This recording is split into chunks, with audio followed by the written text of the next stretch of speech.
Loi 23. Concentrez vos forces.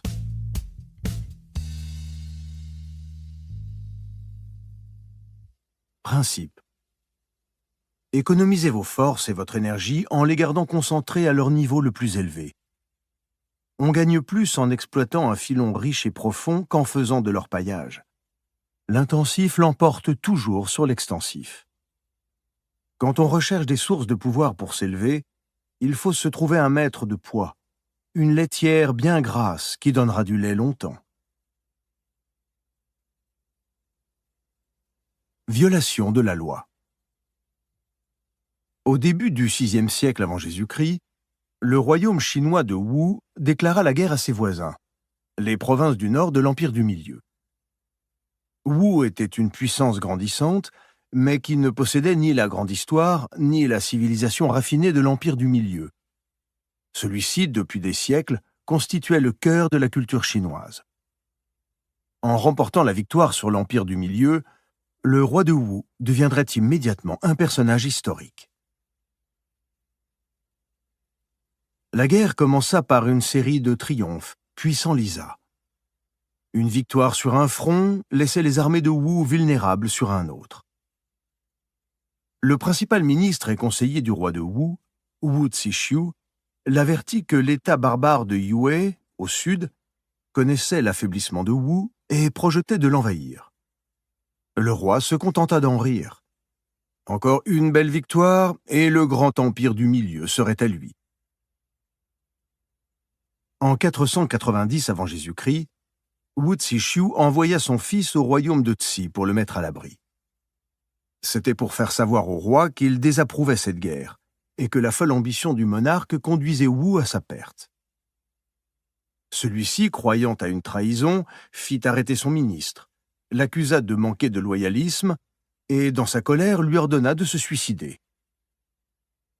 Wu Zixu obéit, mais avant de plonger le couteau dans sa poitrine, il cria « Arrache-moi les yeux, ô roi, et fixe-les sur la porte de Wu, en sorte qu'il voie l'entrée triomphale de ceux de Yue. » Comme Wu Zixu l'avait prédit, l'armée de Yue franchit triomphalement la porte de Wu quelques années plus tard. Tandis que les barbares cernaient le palais, le roi se souvint des dernières paroles de son ministre. Il avait l'impression que les yeux morts observaient sa disgrâce. Incapable de supporter la honte, le roi se suicida en se couvrant la face parce qu'il ne voulait pas croiser le regard plein de reproches de son ministre dans l'autre monde. Interprétation. L'histoire du royaume de Wu préfigure les nombreux empires qui se sont effondrés pour avoir été trop gourmands. Malades d'ambition, grisés par leur conquête, ils se sont agrandis dans des proportions grotesques, et quand ils sont tombés, ont abouti à une ruine totale.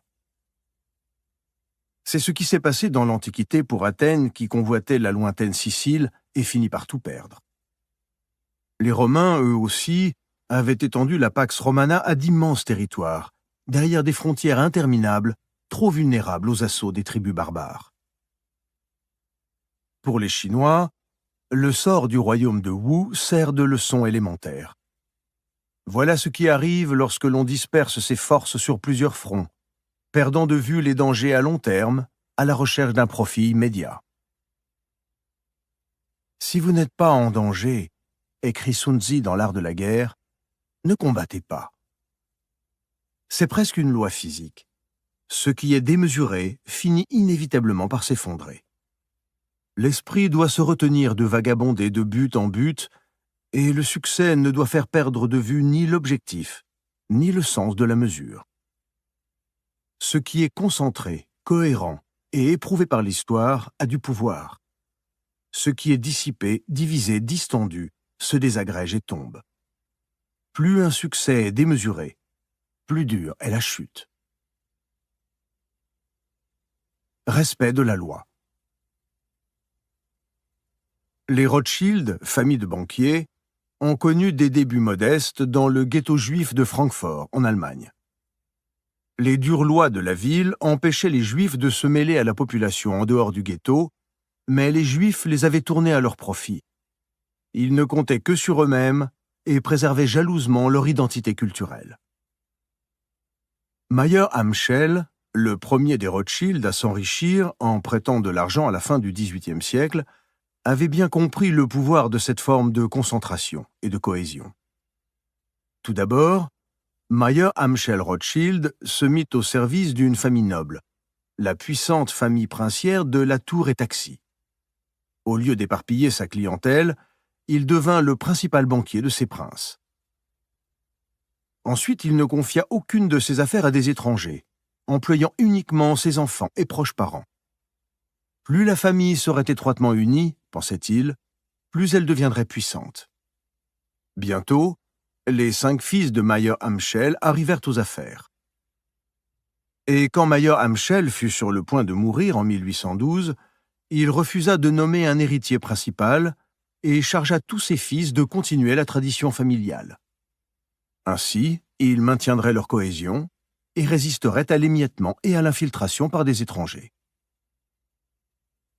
Une fois les fils de Mayer Amschel à la tête de l'entreprise familiale, ils décidèrent que la clé de leur fortune consisterait à s'assurer des positions dans les finances de l'Europe tout entière, plutôt que de rester attachés à un pays ou à un prince. Parmi les 5 frères, Nathan avait déjà ouvert un bureau à Londres. En 1813, James partit pour Paris. Amschel resta à Francfort, Salomon s'établit à Vienne, et Karl, le plus jeune, alla à Naples. Couvrant toutes les sphères d'influence, les 5 frères contrôlaient tous les marchés financiers européens. Un réseau aussi étendu exposait bien sûr les Rothschild au danger contre lequel leur père les avait mis en garde. Dispersion, division, dissension. Ils évitèrent ce péril et s'établirent comme la force la plus puissante dans le monde des finances et de la politique en Europe, toujours grâce à la stratégie du ghetto. Exclure les étrangers, concentrer leurs forces. Les Rothschild mirent au point le système de courrier le plus rapide d'Europe, pour être au courant des événements avant leurs rivaux. Ils détenaient ainsi une sorte de monopole de l'information. Leurs communications internes et leurs correspondances étaient écrites en yiddish de Francfort, et selon un code que seuls les frères étaient capables de déchiffrer. Il n'y avait aucun intérêt à leur voler ces informations, personne ne les comprenait. Même les banquiers les plus astucieux ne peuvent retrouver leur chemin dans le labyrinthe des Rothschild, admit un financier qui avait essayé d'infiltrer le clan. En 1824, James de Rothschild décida de prendre femme. C'était un problème pour les Rothschild, puisque cela signifiait admettre un étranger dans le clan, un étranger qui risquerait d'en trahir les secrets. Par conséquent, James décida de se marier au sein de la famille et choisit la fille de son frère Salomon. Les frères furent enthousiastes. L'endogamie était une solution parfaite. À partir de là, le choix de James devint la règle dans la famille. 2 ans plus tard, Nathan maria sa fille au fils de Salomon. Dans les années suivantes, les 5 frères arrangèrent 18 unions entre leurs enfants, dont 16 entre cousins germains. Nous sommes comme le mécanisme d'une montre. Chaque élément est essentiel au tout, disait Salomon. Dans une montre, chaque pièce est synchronisée avec toutes les autres et invisible à un observateur extérieur qui ne voit que le mouvement des aiguilles. Tandis que les autres puissances financières souffraient de désastres irrémédiables pendant la tumultueuse première moitié du XIXe siècle, les Rothschild, toujours étroitement liés, réussirent non seulement à préserver leur richesse, mais encore à l'étendre de manière spectaculaire. Interprétation. Les Rothschild étaient originaires d'une région d'Europe qui n'avait pas changé depuis des siècles, mais leur dynastie s'établit à la même époque qui connut la Révolution française, la Révolution industrielle et une série interminable de bouleversements. Les Rothschild, attentifs aux leçons du passé, résistèrent au modèle de dispersion de leur temps. Ils sont l'exemple par excellence de la loi de la concentration. Nul ne la personnifie mieux que James de Rothschild, celui de la famille qui s'établit à Paris. De son vivant, James fut le témoin de la défaite de Napoléon, de la restauration des Bourbons sur le trône, de la monarchie bourgeoise d'Orléans, du retour à la République et enfin du couronnement de Napoléon III. En France, les styles et les modes changèrent à un rythme effréné pendant cette période tourmentée. Sans apparaître comme une relique du passé, James guida sa famille comme si le ghetto était vivant en eux. Grâce à lui, la cohésion et la force de son clan restèrent bien vivantes. C'est uniquement grâce à un tel ancrage que la famille fut capable de survivre au chaos. La concentration était le fondement du pouvoir des Rothschild, de leur richesse et de leur stabilité. La meilleure stratégie est toujours d'être très fort, d'abord d'une façon générale, puis au point décisif. La première et la plus importante des règles qui s'imposent est de tenir ses forces réunies. Le premier principe est donc de maintenir ses forces dans le plus grand état de concentration. Karl von Clausewitz, 1780-1831, Théorie de la Grande Guerre, traduit par le lieutenant-colonel de Vatry. Les clés du pouvoir. Le monde souffre de divisions de plus en plus importantes, entre pays, groupes politiques, familles et même individus. Nous sommes tous soumis à la distraction et à l'éparpillement. À peine capables de garder notre esprit fixé dans une seule direction, sollicités que nous sommes de toutes parts à la fois.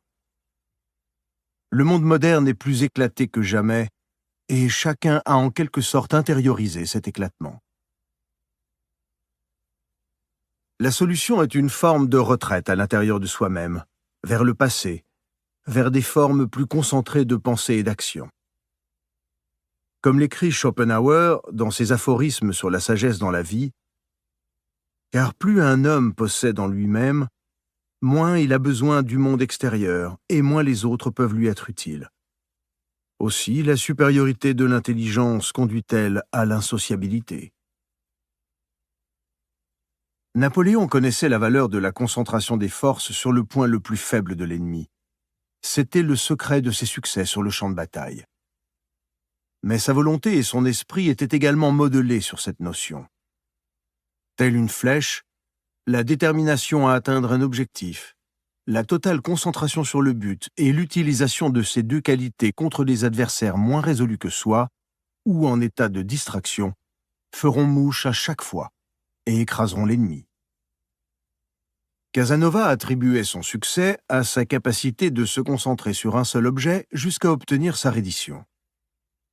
C'est parce qu'il s'adonnait totalement à la quête des femmes qu'il désirait qu'elle le trouvait si irrésistible. Pendant les semaines ou les mois où l'une d'entre elles vivait dans son orbite, il ne pensait à rien d'autre. Quand il fut emprisonné dans les dangereuses cellules du Palais des Doges à Venise, une prison dont personne ne s'était jamais échappé, il fixa son esprit jour après jour sur un unique but, l'évasion. Il passa des mois à creuser un trou dans sa cellule. On l'en changea, mais cela ne le découragea pas.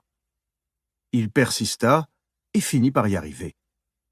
« J'ai toujours cru, » écrivit-il plus tard, « que lorsqu'un homme se met en tête de faire quelque chose et qu'il se consacre exclusivement à son projet, il doit réussir, quelles que soient les difficultés. Cet homme deviendra grand vizir ou pape. Concentrez-vous sur un seul but, une seule tâche, et parvenez coûte que coûte à vos fins. » Dans le monde du pouvoir, on a constamment besoin de l'aide des autres, habituellement de ceux qui sont plus puissants que soi. Seul le sot papillonne d'une personne à l'autre, croyant qu'il pourra survivre en se dispersant. La loi de la concentration, en revanche, fait économiser beaucoup d'énergie. On obtient davantage en s'attachant à une seule source de pouvoir bien choisie. L'inventeur Nikola Tesla se ruina en croyant qu'il pouvait garder son indépendance en se passant de maître. Il repoussa même J.P. Morgan quand celui-ci lui offrit un contrat fort généreux.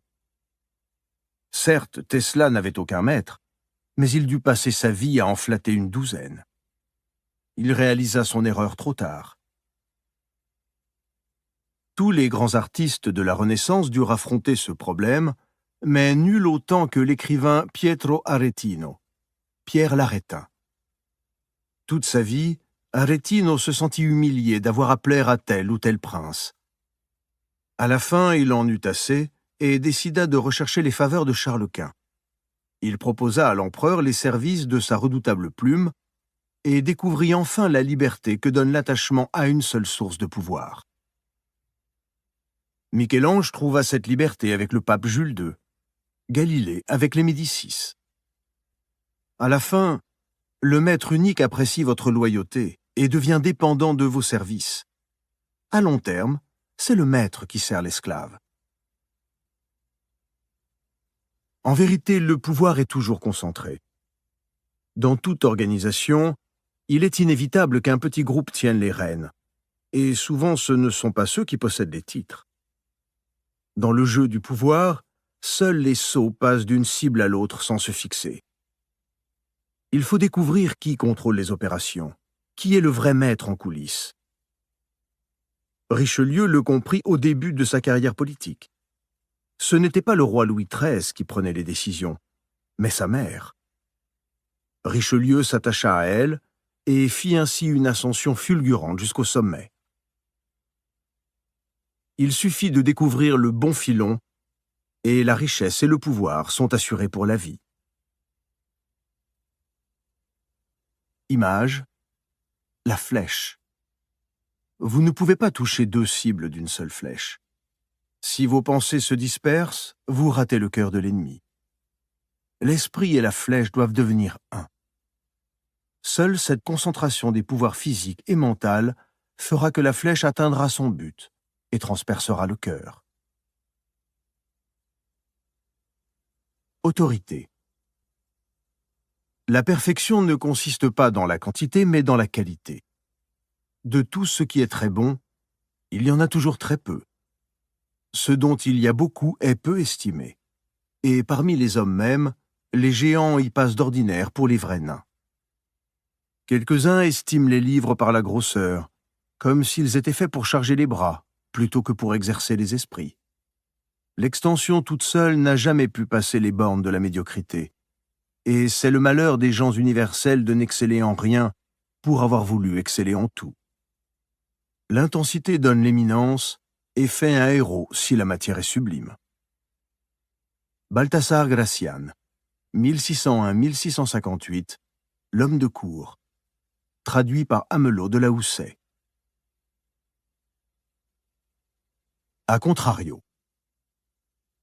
La concentration comporte néanmoins des risques, et il arrive que la dispersion soit la tactique la plus appropriée. Ainsi, pour disputer aux nationalistes le contrôle de la Chine, Mao Tse-tung et les communistes menèrent une guerre très longue sur plusieurs fronts, utilisant le sabotage et les embuscades comme armes principales. La dispersion convient plutôt au camp le plus faible. C'est l'un des principes fondamentaux de la guérilla. Si vous combattez une armée plus forte que la vôtre, le fait de concentrer vos forces fait de vous une cible facile. Mieux vaut vous dissoudre dans le paysage et tromper votre ennemi par une présence insaisissable. Le fait de s'attacher à une seule source de pouvoir présente un danger important. Si le protecteur meurt, part ou tombe en disgrâce, le protégé en pâtit. C'est ce qui arriva à César Borgia. Il tenait son pouvoir de son père, le pape Alexandre VI, qui lui avait confié ses armées pour combattre et des guerres à faire en son nom. Quand celui-ci mourut subitement, probablement empoisonné, César était condamné. Il ne valait pas grand-chose sans la protection de son père. Il s'était fait trop d'ennemis. Chaque fois que l'on a besoin de protection, il est prudent de se lier à plusieurs sources de pouvoir, particulièrement en période de grands troubles et de bouleversements violents, ou lorsque les ennemis sont nombreux. Plus on sert de patron et de maître, moins on court de risques si l'un d'eux perd son pouvoir. Cette dispersion permet même de les jouer les uns contre les autres. Mais si l'on se concentre sur une seule source de pouvoir, mieux vaut par prudence se préparer au jour où le maître ne sera plus là. Le fait d'être polarisé sur un seul but peut être insupportable, particulièrement dans le domaine des arts. Le peintre de la Renaissance, Paolo Uccello, était tellement obsédé par la perspective que ses tableaux semblent sans vie. Il manque de naturel. Léonard de Vinci, lui, s'intéressait à tout. Architecture, peinture, sculpture, matériel de guerre, mécanique. La polyvalence faisait sa force. Mais de tels génies sont rares, et le reste de l'humanité gagne à opter pour la concentration.